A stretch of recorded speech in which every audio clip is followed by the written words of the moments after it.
Every ancient culture has a flood story. It is a universal memory. It is etched into the human psyche. The Epic of Gilgamesh from Mesopotamia tells of a great deluge. The Bible speaks of Noah and his ark. The Greeks remember Deucalion. The Hindus recall the tale of Manu. The Chinese have legends of Gun and Yu battling immense floods. Many Native American tribes tell of a first world washed away by a great cleansing. Australian Aboriginal Dreamtime speaks of vast floods that reshape the landscape. Polynesian peoples tell similar tales. African peoples tell similar tales. South American peoples tell similar tales. They speak of a time when water covered everything.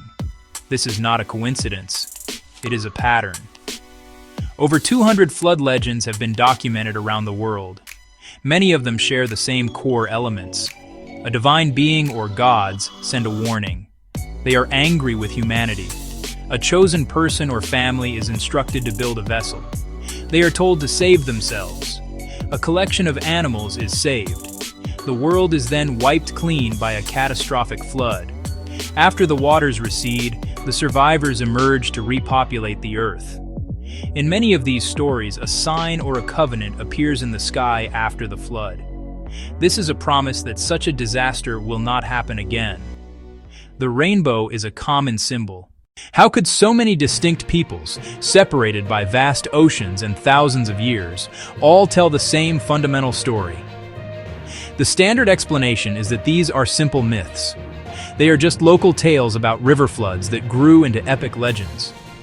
But that explanation feels too simple. It does not account for the startlingly specific similarities. The warning, the single family saved, the preservation of animals, the covenant. These details appear too frequently to be mere chance. They suggest a shared experience. They suggest these are not independent inventions but fragmented memories of a single, real, global event.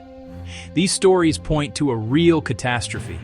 This event was so profound, so terrifying, that it was seared into the collective memory of our ancestors. They passed the story down through generations, through oral traditions, and eventually through writing. The details may have changed. The names of the heroes and the gods were adapted to local cultures, but the core narrative remained intact. We are looking at a shared human heritage. It is a story not of myth, but of history. It is a history that has been forgotten, ignored, and actively suppressed by the keepers of our modern story. The legends are the first clue. The global legends are not isolated tales. They find their echoes in the physical world. If a great flood happened, we should find clues in geology. We should find evidence in the fossil record. And we do. The clues are everywhere, often hidden in plain sight. If these stories are true, the Earth itself should bear the scars. And it does. The geological evidence for a catastrophic global flood is overwhelming, yet it is consistently reinterpreted or ignored.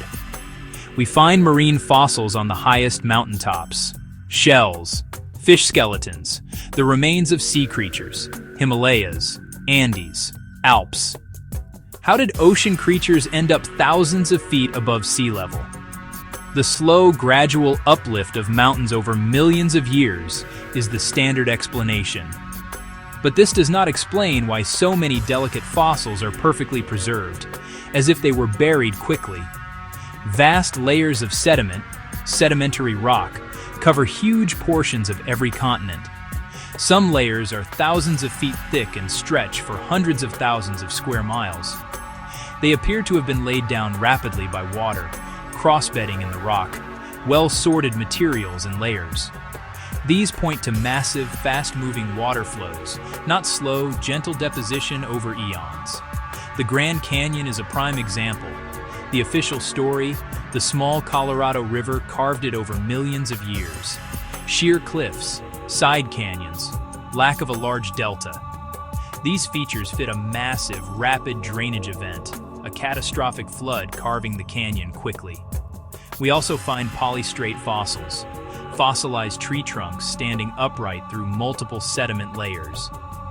Those layers are supposed to represent millions of years. A tree cannot stand upright for millions of years while slowly buried. it would rot and fall over. So the tree must have been buried rapidly in a single event by a massive flood. Recent discoveries shock the scientific world. Flexible blood vessels and red blood cells found in fossils inside bones of dinosaurs like Tyrannosaurus rex. Soft tissue cannot survive for 65 million years. This suggests the fossils are much younger. Consider the world's vast coal and oil deposits, immense quantities of plant and animal matter buried. Standard theory, formed in swamps over millions of years. But that model has problems. It doesn't explain the sheer scale or the frequent mix of marine and land organic matter. A global flood provides a more coherent explanation. Uprooted forests, countless animals buried, rapid, high-pressure, low-oxygen burial, conditions needed to turn organic matter into coal and oil. If there was a global flood and a man named Noah survived in an ark, then it is the most important archaeological artifact in human history.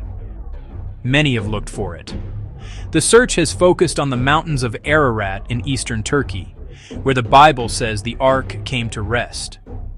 One of the most compelling sites is not on the mountain itself, but nearby. It is known as the Darupinar site. This location contains a massive boat-shaped formation in the landscape. Its dimensions are strikingly similar to the ark described in the book of Genesis, approximately 515 feet long. It is not just a random shape. It appears to be a man-made structure. Researchers like the late Ron Wyatt dedicated their lives to investigating this site. They used ground-penetrating radar to scan what lies beneath the surface. The scans revealed a regular pattern of internal structures consistent with the framework of a massive ship. Bulkheads, decks, and chambers arranged symmetrically. Geologists who dismiss the site say it is just a natural geological formation, a type of syncline. But the regularity of the internal structure challenges that simple explanation. The evidence suggests something more: the buried remains of a huge ancient vessel. Wyatt and his team reported finding physical artifacts. What they identified as petrified wood claimed to be laminated wood, a form of ancient plywood. They also found large stones with holes carved into them, identified as drogue stones, ancient anchors to stabilize a ship in rough seas. Their size and weight fit a vessel the size of the ark, yet they sit miles from any large body of water, unless dropped from a ship during a great flood. Higher up on Mount Ararat, the Ararat anomaly, a dark, elongated feature lodged in ice, has been repeatedly imaged but remains largely uninvestigated due to remoteness and instability. The fossil record is often presented as the ultimate proof of slow, gradual evolution over millions of years. But when you look closely, it tells a different story.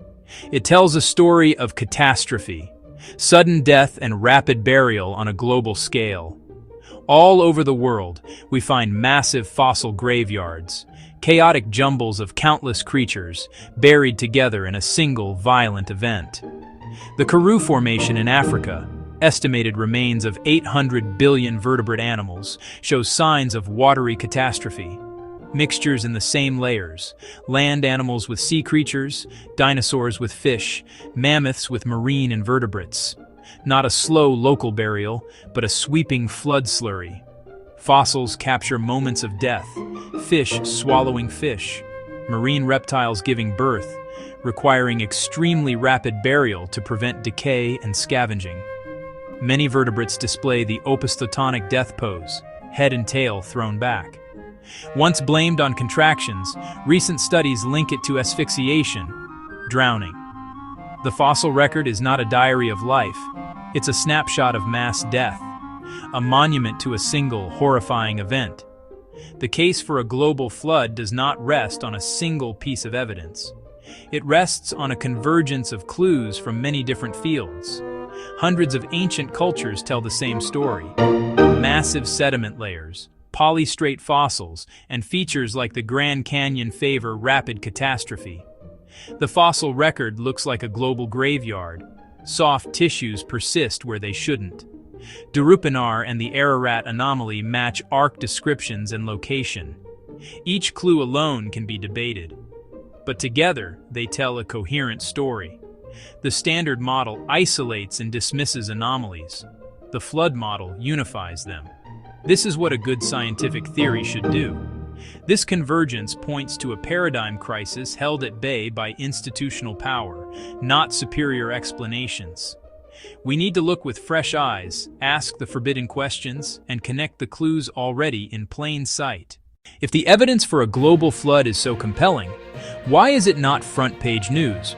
Why do most scientists, educators, and museums refuse to even consider it? The answer involves a deep-seated worldview. Uniformitarianism. The present is the key to the past. Slow, gradual processes over millions of years. A global flood is a catastrophe. It rewrites the entire timeline. Rock layers rapidly laid down, fossils as a pre-flood snapshot. Entire careers, reputations, museums, journals, and funding streams are built on long ages. Questioning it threatens the foundation of their work. It is easier to ridicule the idea than confront the evidence. Because Genesis is involved, evidence is dismissed as religious intrusion. An intellectual wall of silence forms. Evidence is judged by perceived religious implications. Scientists are labeled and ostracized. The resistance is institutional, in education, journals, and funding. Organizations like Answers in Genesis and the Institute for Creation Research are marginalized. The cover-up is not always a conspiracy. It is institutional inertia and ideological bias. What would it mean if a global flood was a real historical event? The implications would be profound, shaking the foundations of modern thought. It would mean Genesis and other ancient texts are rooted in historical reality. Noah, the Ark, the animals, the covenant of the rainbow. Our understanding of Earth's history would be rewritten. The geological column as layered flood debris, fossils as a snapshot of a pre-flood world. Ages and timelines would be revised, disciplines thrown into revolution. New fields would open, searching the antediluvian world. The evidence is not simple and the debate is fierce. But we must follow the evidence, test arc sites, analyze soft tissues, and re-examine data with an open mind. The world shows its scars. The ancient stories echo a deep memory. The idea of a real global flood is not a fringe fantasy. It is a serious scientific possibility that asks the hardest questions of all. What else would we find if we dared to look? What else is hidden in plain sight?